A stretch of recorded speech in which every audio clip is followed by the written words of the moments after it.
Haribol, bienvenue à tous, Radha Kripa, Rouen. On va continuer notre lecture du Shrimad Bhagavatam. Donc on est au 3e chant, chapitre 4, verset 31.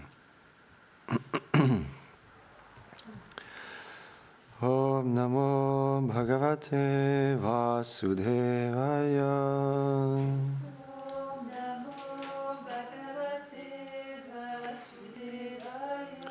Om Namo Bhagavate Vasudevaya.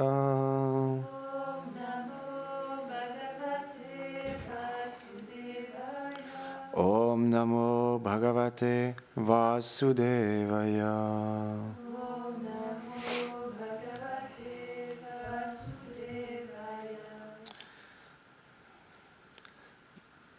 Nadhavo Dvapimam Nyuno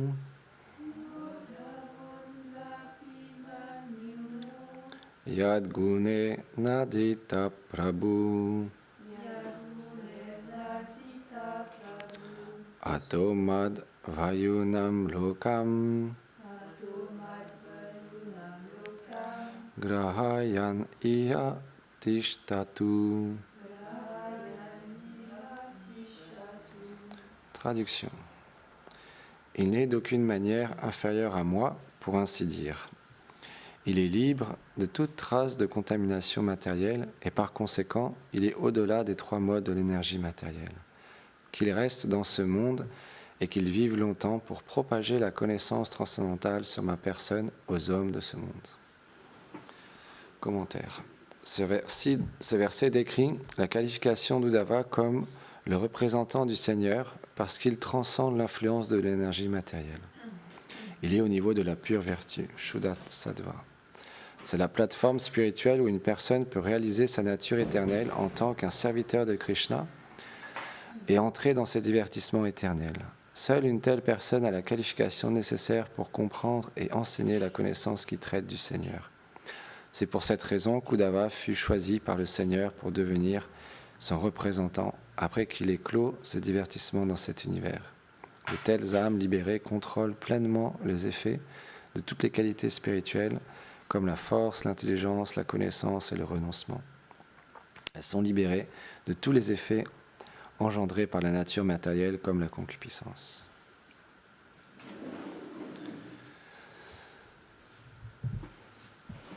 Om Ganati Milandasya Ganam Janam Sharakaya Shakshu Militam Yena Tasmai Shigurave Namaha Namaham Vishnu Padaya Krishna Prestaya Bhutale Shrimati Bhaktivedanta Swami Niti Namine Namaste Sarasvati Deve Gauravani Pracharine Nirvishesha Shunyavadi Pashyatya Deshatarine Jai Shri Krishna Chaitanya Prabhu Nityananda Shri Advaita Gadadhar Shivasadi Gaur Bhakta Vrinda Hare Krishna Krishna Krishna Hare Hare Hare Rama Rama Rama Hare Hare Vrindaye Tulasi Devyaye Priyaye Keshava Sacha Krishna Bhakti Pratadevi Satyavate Namo Namaha Vanchakarpatarubhyacha Kripa Sindhubhyahevacha Patitanam Pavanebhyo Vaishnavebhyo Namo Namaha. Avant de commencer à parler, j'implore les bénédictions de mon maître spirituel ainsi qu'Srila Prabhupada, notre filiation spirituelle, toutes les dévotes et dévots ici assemblés, pour glorifier le Seigneur suprême, Shri Krishna. C'est un verset vraiment intéressant.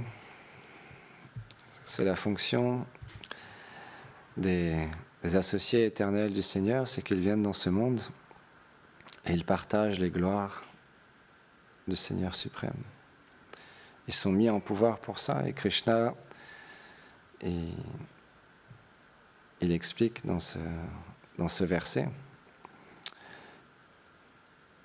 que la connaissance transcendantale sur qu'il reste dans ce monde et qu'il vive longtemps pour propager la connaissance transcendantale sur ma personne aux hommes de ce monde. On peut voir dans la personnalité, par exemple, de Srila Prabhupada, à quel point ça lui ce service de propager cette connaissance au monde entier lui était très cher. Et quand on pense à Srila Prabhupada, naturellement, on ne peut que développer de la gratitude, parce que si nous sommes là aujourd'hui, c'est par sa miséricorde. Et comme Uddhava, lui aussi est un associé éternel du Seigneur, donc naturellement, il est aussi mis en pouvoir pour pouvoir partager les gloires du Seigneur suprême, parce qu'il a une relation très intime avec Krishna. Ce sont des amis qui sont très proches. Krishna, il a d'innombrables relations avec les êtres vivants, et à travers ces relations, parfois il met en pouvoir un de ses associés pour accomplir un service. Mais ce qui est intéressant, c'est que Krishna, il a de l'amour pour tout le monde. Il n'y a personne qui est exclu de son amour. Et ça, c'est important pour nous parce que l'âme, son besoin naturel, c'est d'aimer le Seigneur et d'être aimé par le Seigneur. Donc dès qu'on se connecte à cet amour, naturellement, on devient paisible. Sans ça, dans ce monde, c'est très difficile d'être paisible. Par exemple, il y a un roi un jour qui voulait illustrer, qui a demandé à des artistes d'illustrer un tableau qui définit le mieux la paix. Et donc les artistes, ils ont peint différents tableaux. Et une fois qu'ils ont terminé, ils ont aligné tous les tableaux et le roi est passé. Le premier était vraiment splendide. C'était la nature, les oiseaux qui étaient représentés sur ce tableau. Et c'était vraiment... On pouvait sentir la paix dans ce tableau. Et ensuite, de nouveau, il y a le tableau suivant. De la même manière, il est très très joli. Et on pouvait percevoir la paix aussi dans ce tableau. Et à un moment donné, il a vu un tableau qui était complètement différent. Il y avait la tempête, la pluie, des branches cassées. Et au milieu de cette ambiance qui n'a rien à voir avec la paix, il y avait un petit oiseau qui rayonnait et qui chantait. Et qui, lui, on pouvait voir, il était en paix. Et le roi, il a dit, c'est ça. C'est ce tableau qui représente le mieux la paix. Parce que ce monde, c'est comme sur ce tableau, il y a plein de choses qui se passent. Comme Gorananda a expliqué hier, c'est un monde complètement instable. Il n'y a aucune sécurité. Il n'y a rien qui nous garantit qu'une guerre ne va pas apparaître, qu'une catastrophe naturelle ne va pas arriver, que quelqu'un qui nous est tellement cher va quitter ce monde prématurément, qu'on va perdre l'argent, comme il expliquait hier. Il n'y a rien de sûr, tout est instable. Mais ce petit oiseau, lui, dans cet environnement-là, il était quand même paisible. Et le but d'un spiritualiste, d'un Vaishnava, c'est de trouver la paix intérieure dans toutes les situations, même les plus difficiles. Parce que les choses externes sont importantes, mais sans vie interne, on peut être perturbé très facilement. Et c'est pourquoi, parfois dans la vie spirituelle, si on rencontre des obstacles, on rencontre des difficultés, on a besoin de se reconnecter plus profondément que d'habitude à cette vie intérieure. Et dès qu'on se reconnecte à cette vie intérieure, à notre vérité, alors de nouveau la paix revient. Parce que Krishna, il explique à Arjuna dans ce dialogue, dans la Bhagavad Gita, les sens, ils sont imparfaits. Notre corps est limité. On peut prendre une corde dans la nuit on peut prendre une corde pour un serpent dans la nuit, parce que notre vision est limitée. Notre capacité physique n'est pas aussi importante qu'on souhaite. Notre qualification à chanter ou à faire différents services artistiques est limitée aussi.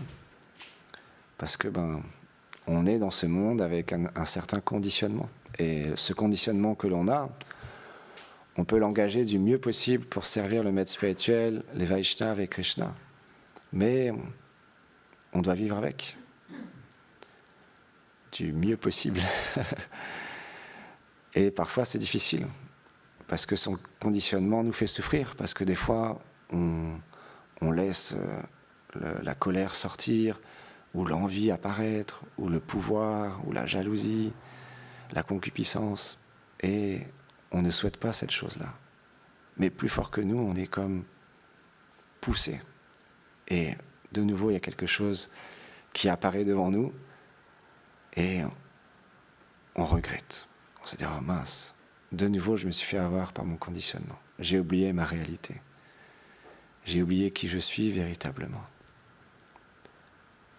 Et de nouveau, je me suis fait avoir par cette fausse identification.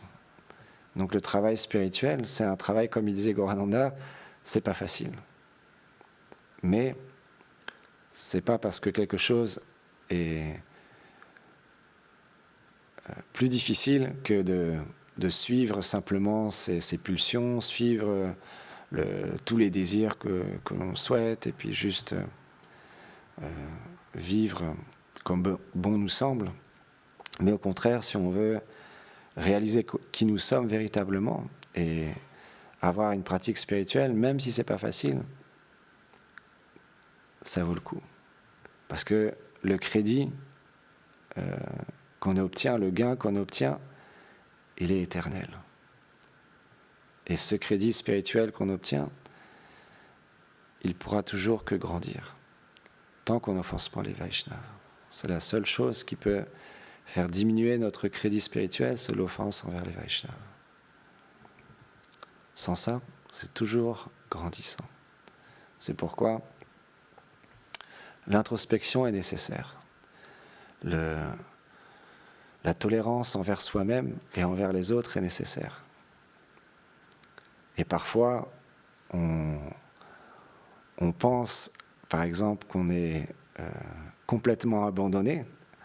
On va faire comme si on lève les bras. On va lever les bras, mais on va lever juste les coudes. Et on va garder encore quelque chose derrière. On n'a pas encore levé les bras complètement. Nous, on le sait.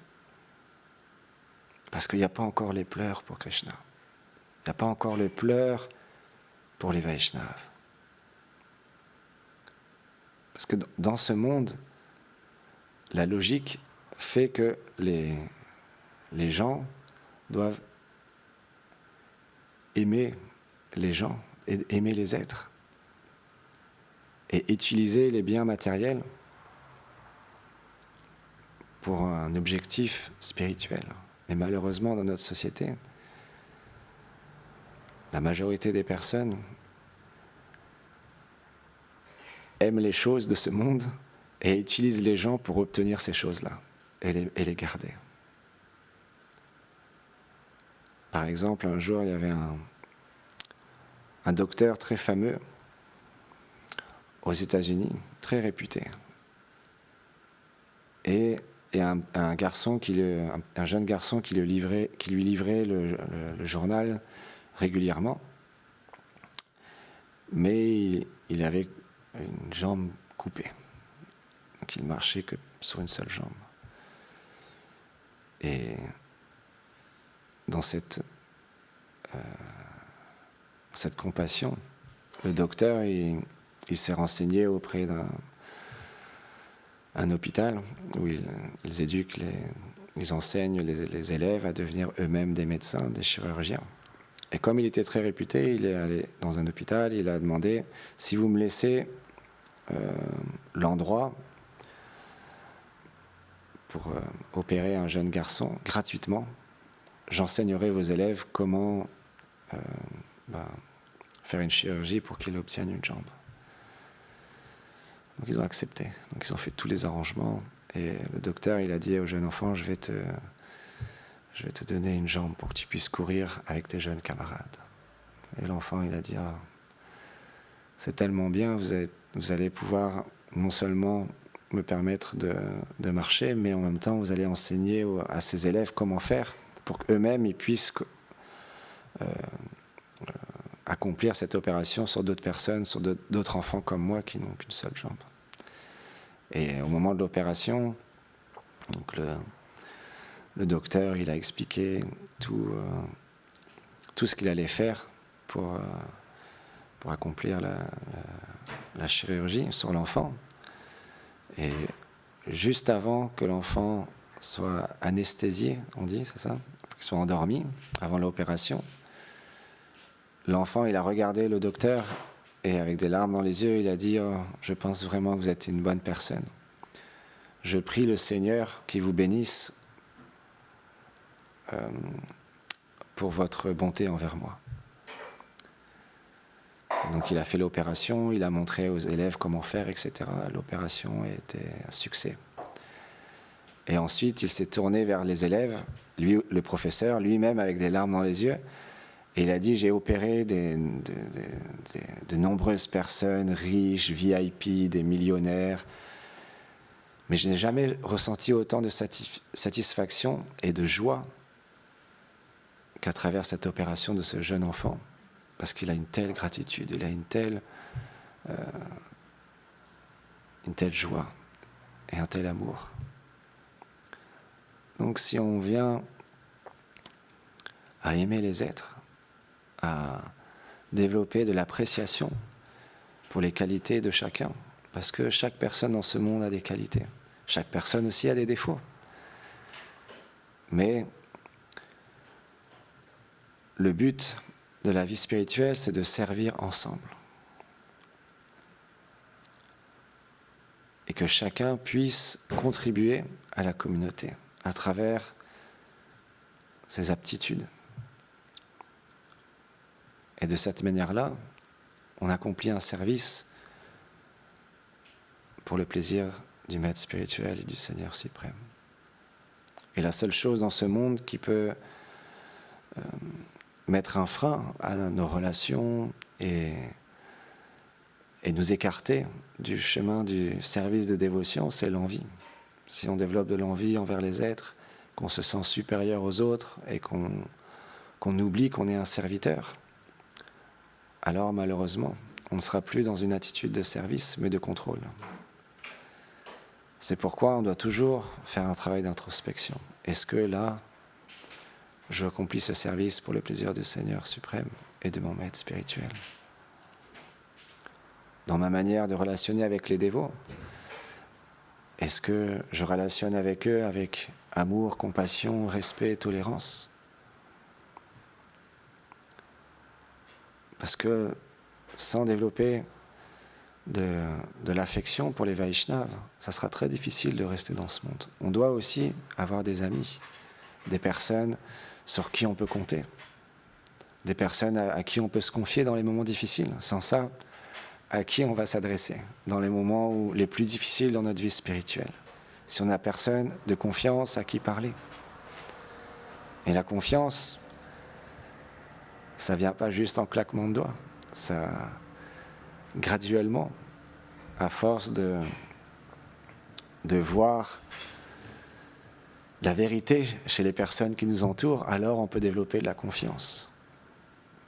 On ne doit pas avoir confiance dans le conditionnement des êtres, parce que le conditionnement de chacun est limité.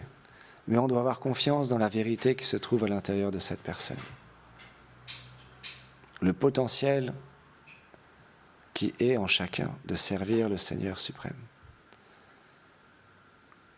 Et comme Gurudev le dit souvent, on doit relationner entre nous à travers le service, avec le Seigneur suprême au centre, le Maître spirituel au centre. Parce que le Maître spirituel, comme explique ici Krishna, il a été envoyé dans ce monde pour engager les tendances des êtres, connecter les êtres au service de dévotion, les amener à se réaliser eux-mêmes spirituellement. C'est le travail du Maître spirituel. C'est un travail qui n'est pas facile. C'est un service qui n'est vraiment pas facile d'être Maître spirituel. Parce que les gunas, les énergies de ce monde, la vertu, la passion et l'ignorance sont tellement puissantes, que même si le Maître spirituel veut nous aider, on pense parfois qu'il ne comprend pas. On pense qu'il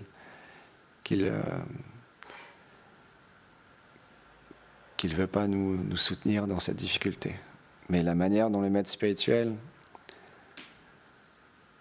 agit, nous engage et nous parle, si on le perçoit comme la miséricorde du Seigneur pour nous faire progresser, alors on pourra toujours progresser.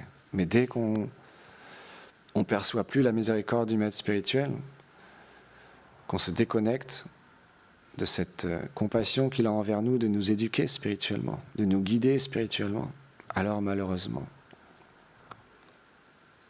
on stagne dans notre vie spirituelle. Et pour ça, il faut pleurer. Il n'y a pas le choix. Il faut pleurer. Oh Gurudev, oh Vaishnav Thakur, je suis tellement déchu, j'ai tellement aucune qualité. Je suis dans ce monde maintenant, s'il te plaît, permets-moi de progresser spirituellement. J'ai tellement de limites, mon mental est tellement puissant, tellement incontrôlable. Comme Arjuna il explique, le mental il est plus difficile à contrôler que le vent. C'est impossible. Parfois il est notre meilleur ami, parfois il est notre pire ennemi. En un instant, il peut devenir notre pire ennemi. Et dans ces moments-là, si on ne prend pas refuge dans le Saint-Nom, si on ne prend pas refuge dans le maître spirituel, le mental peut nous écarter très loin de l'association des Vaishnavas. Très très loin. Et très très loin de la Bhakti.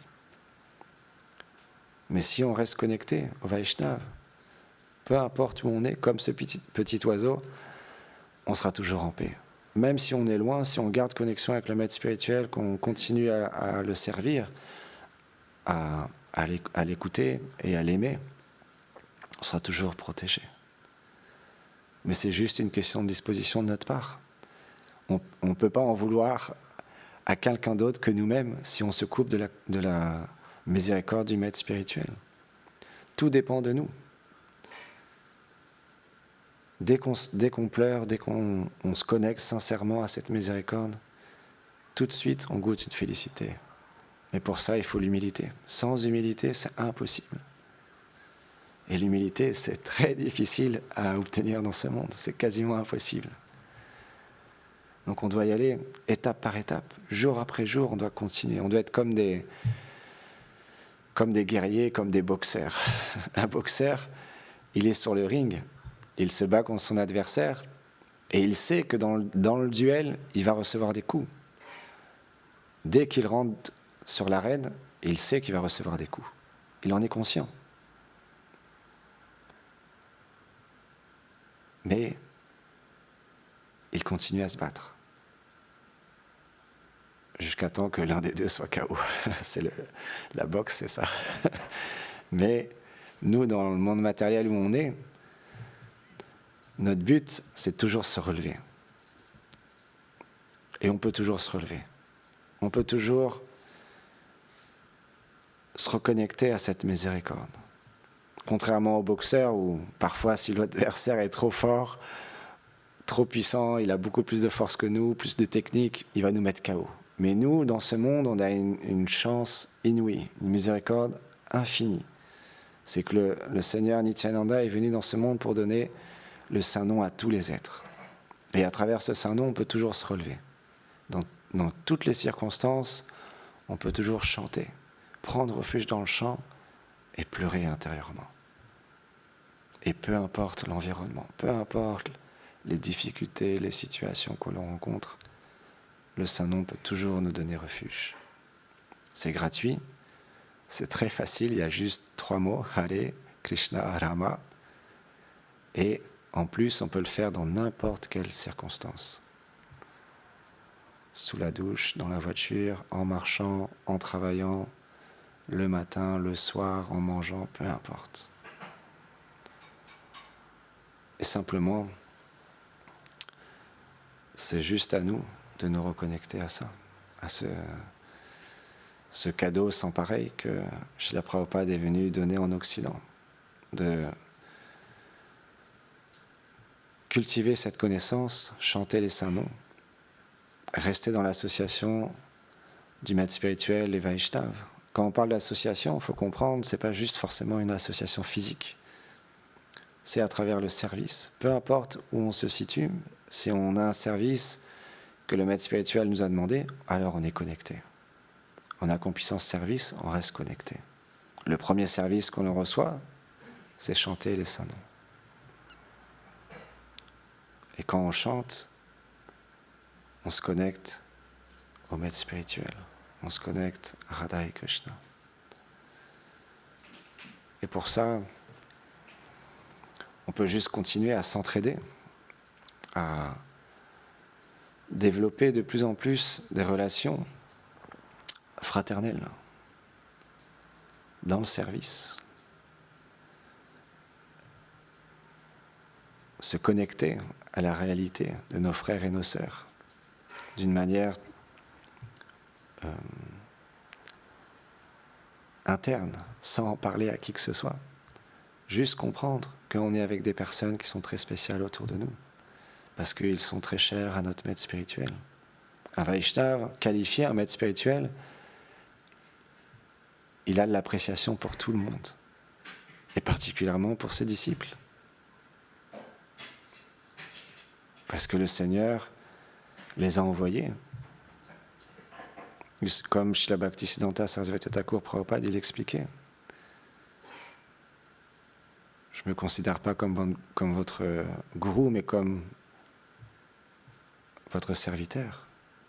Parce que je vous sers dans cette fonction de maître spirituel à vous aider dans votre vie spirituelle. Mais un Vaishnava, il fait juste que servir dans toutes les situations. On ne peut pas imaginer la bonne fortune que l'on reçoit quand on se connecte à un pur dévot. C'est inconcevable. On peut se retrouver le plus riche de la terre. On peut se retrouver le plus fameux de la terre. C'est rien comparé à celui qui se connecte à un pur dévot. C'est complètement insignifiant.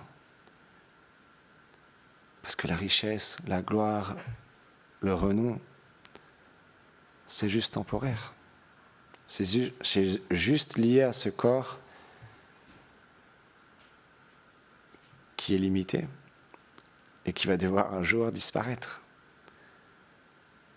Donc, on peut juste jouir de la richesse, de la renommée dans cette vie, mais dans la vie suivante, on se souviendra de rien. On pourra se retrouver le boulanger du coin à Saint-Étienne-du-Rouvray ou le mécanicien à Rouen, peu importe. Et on aura complètement oublié que dans notre vie précédente, on était un multimilliardaire ultra fameux et on se gratifiait de cette richesse. C'est juste temporaire. C'est juste des choses qui nous sont données. Le but d'un Vaishnava, c'est d'engager tout ce qu'il vient à lui pour le service du Seigneur suprême. Les qualités, la richesse, la force, le talent, tout peut être engagé. La musique, tout. Mais on accomplit ce service dans le but de faire plaisir au maître spirituel, mais pas d'obtenir une position, pas d'obtenir de nouveau un renom dans une institution ou dans un ashram, dans un temple. C'est pas le but. Le but, c'est de se réaliser spirituellement. Et dans cette vie, comme Srila Prabhupada l'a dit, vous avez utilisé des milliers de vies à servir l'illusion. Donnez cette vie pour Krishna. Et en donnant cette vie, graduellement en levant les bras de plus en plus vers le ciel, en s'abandonnant de plus en plus au Seigneur suprême et aux instructions du maître spirituel, on goûtera une joie vraiment très unique. Parce que chacun est différent. Et c'est normal. Par exemple, un jour dans un supermarché, il y a quelqu'un qui est arrivé aux fruits et légumes. Il a pris une orange. Et la mangue, elle a pensé « Oh, j'ai pas été prise. Il ne m'aime pas. Je ne dois pas être assez sucré. Je veux devenir une orange. La mangue, elle est devenue une orange. Le lendemain, la personne, elle est revenue au marché. Il a pris une banane. Et là, il a dit, oh non, maintenant je suis une orange, en fait, c'est les bananes qu'il préfère. Oh, je veux devenir une banane. Et ainsi de suite. On a tous des qualités différentes. On est tous uniques. Mais le Seigneur, il aime tout le monde. Le maître spirituel, il aime tout le monde. On doit être sûr de ça. Parce qu'un Vaishnav, sa compassion, elle est illimitée. Il fera toujours des plans pour aider le plus de personnes possible. Pas pour que les personnes viennent à lui. L'objectif d'un Vaishnav, c'est pour que les personnes goûtent l'expérience spirituelle que lui-même expérimente tous les jours. Et servent Shri Radha et Krishna pour l'éternité. Nadanam, Najanam, Nasundarim, Kavitam, Vajagisha, Kamaya. Il n'y a pas d'autre objectif. Un maître spirituel ne cherche pas la renommée, les belles femmes, la richesse, la position, tout ça, ça ne l'intéresse pas. Un vrai Vaishnava, un pur dévot, comme c'est expliqué aujourd'hui par Krishna, il veut juste partager cette connaissance de la bhakti, la dévotion. Et il peut utiliser toutes choses. C'est illimité. Les projets, l'engagement de notre personne, c'est illimité. On pourra toujours trouver quelque chose, le Vaishnava pourra toujours trouver quelque chose à nous faire faire pour le Seigneur suprême. Et il est expert à mettre en pouvoir.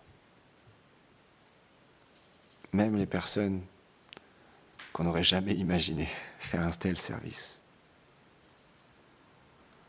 Parce que le Seigneur, il souhaite voir ses dévots progresser. Et il veut qu'on revienne à lui. Krishna, il pleure plus que nous pour qu'on revienne dans sa demeure.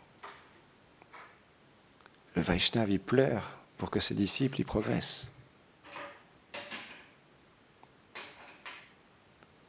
Comme Srila Prabhupada a dit, la chose qui me fera le plus plaisir, c'est que vous coopérez les uns avec les autres et que vous vous réalisez spirituellement.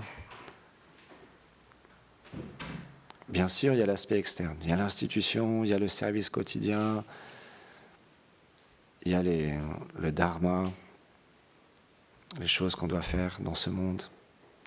Mais c'est secondaire. La chose principale, c'est l'avancement spirituel. La vie intérieure, c'est la chose la plus importante. Mais on ne doit pas délaisser non plus le service externe que le maître spirituel nous demande. On doit le faire avec tout notre cœur. Parce qu'en accomplissant notre service de notre mieux, on lui fera plaisir et on pourra progresser. Et même si parfois on se trompe, même si parfois on fait des erreurs, c'est pas grave. On doit se repositionner, se repentir. Le maître spirituel, il a une compassion illimitée. Il nous pardonnera toujours. Toujours. Si notre attitude, pendant un moment, est mauvaise, mais si on se replace, hop, le maître spirituel nous pardonne et nous engage, il continue. Govinda Maharaj, il expliquait, par exemple, un sannyas, un renonçant, quelqu'un qui a fait l'ordre de renoncement, dans cet ashram-là, il ne doit pas avoir de relation intime avec le sexe opposé, parce que c'est le vœu de cet ordre. Mais à l'époque de Srila Prabhupada, il y avait un sannyas qui, une première fois, il est tombé en amour avec une femme, et puis ils ont une relation, et puis Prabhupada lui a dit, ok, c'est pas grave, il lui a redonné sannyas, il a continué à être sannyas, 1 fois, 2 fois, 3 fois, 4 fois. La 4e fois, il a dit, bon, continue ton service, mais maintenant, tu te maries. Mais à aucun moment, Srila Prabhupada lui a dit, maintenant, tu es plus qualifié pour servir. Jamais. Jamais un Vaishnava fera ça. Simplement, si nous souhaitons plus servir le Seigneur suprême, alors le Vaishnava dit ok, c'est ton choix. Mais si on souhaite toujours servir, même si on chute, même si on fait des erreurs,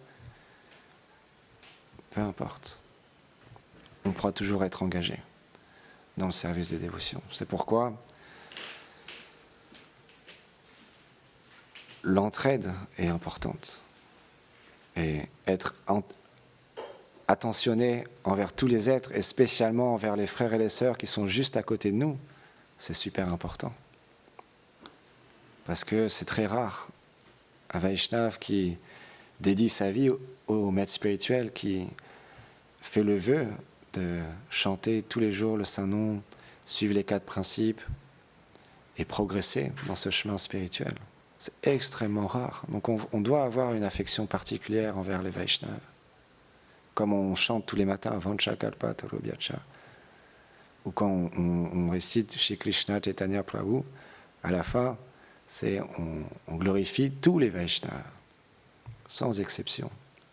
Gaura Bhakta Vrinda, c'est tous les Vaishnavas. Donc notre mouvement, notre voie spirituelle, elle est très très profonde. On peut facilement oublier à quel point c'est très précieux ce qu'on reçoit, ce que l'on vit au quotidien. Donc c'est vraiment important de toujours donner la possibilité aux personnes de rester connectées au service de dévotion. Peu importe où ils se trouvent, peu importe leurs difficultés, leur conditionnement. On va toujours, de la même manière que le maître spirituel continue à nous engager, continue à nous donner son refuge, nous-mêmes, on doit aussi être compassionnés envers tous les êtres vivants et tous nos frères et sœurs. Gop, le Manandé, Haribo.